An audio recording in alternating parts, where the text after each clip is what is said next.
Hello and welcome to Mark's Lionel Trains. You're looking at the results of my Royz trains, passenger cars, and caboose and bunk car upgrades.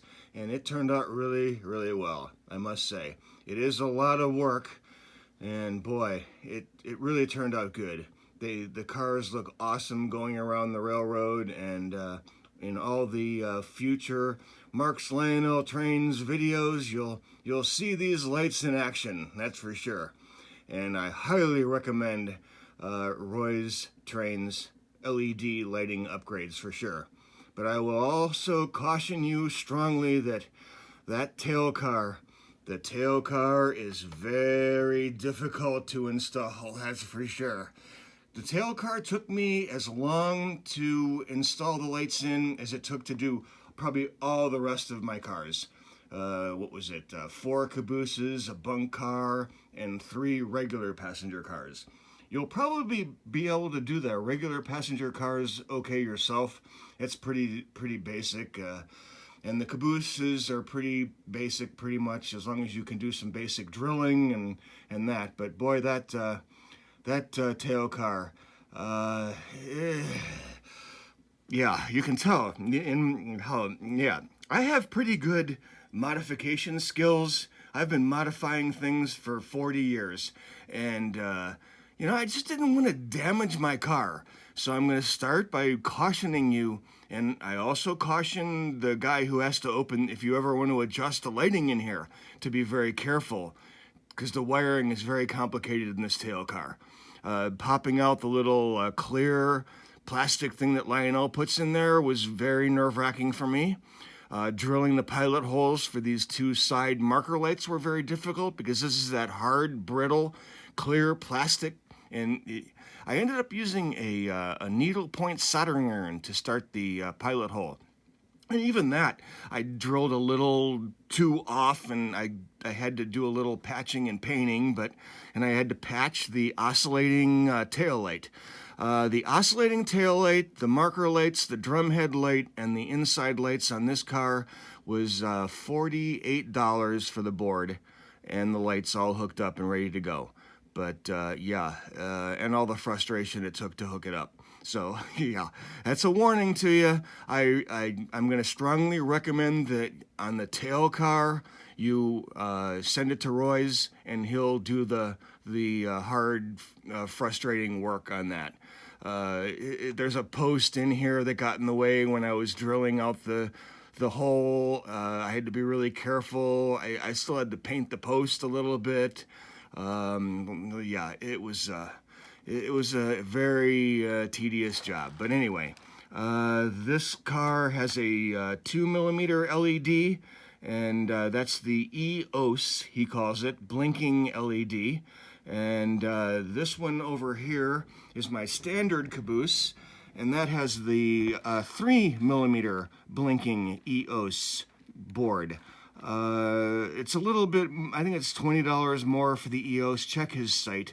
It's just the blinking light in the back that is really what it is, and it makes the caboose look pretty realistic.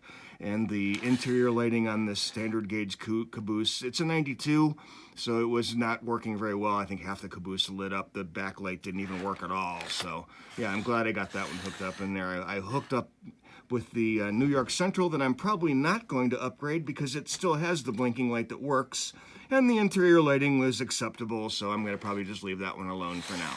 But anyway, let's see, I increased, let's see, I didn't cover that.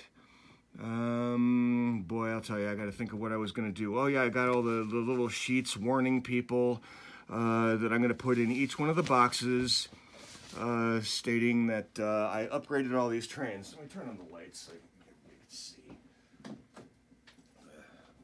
Anyway, I have all these, my little sheets that I'm going to put in the boxes, so the next guy who owns these trains knows what's going on and what to expect. And with the tail car, I am definitely cautioning them not to take it apart. That's for sure, because there's a lot of wiring in the back here. I had to super glue the the little red markers in there so they don't come out. And I shortened this wire here that connects to the front of the car. The whole board connects so that it wouldn't be in the way. But the other cars are much easier to install. That's for sure. You'll definitely be able to. And oh, I ran over Royz card. Terrible. But that's, oh, I will leave that in. That's all right. But anyway, pretty much that's the update. It worked out pretty well. And, you know, I would recommend these upgrades for sure. If you like your trains running smooth and the lights working good. I've been wanting to upgrade this passenger car for 20 years. I bought it in 2003. It was a starter set. And I actually have a EMD FT that was with this starter set. That's like a rail sounds, not command control or anything, but I think Roy can upgrade it. So I'm hoping that I'm going to see if he can do that.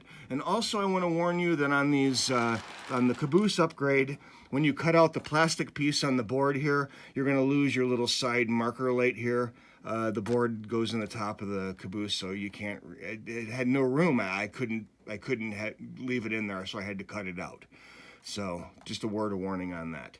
But yeah, I have I lost my EMD SW7 to a broken drive shaft, so I'm going to have to send that back to Lionel. My local hobby shop can't fix it, and so I ordered a new GP35 today, so that'll replace that for the probably 3 months. That engine will be out at Lionel. And the pre-order that I did from the 2000, the catalog that came out in January, all the pre-orders from that aren't going to be shipped until October of 2021. So yeah, that's quite a long time for that, that's for sure.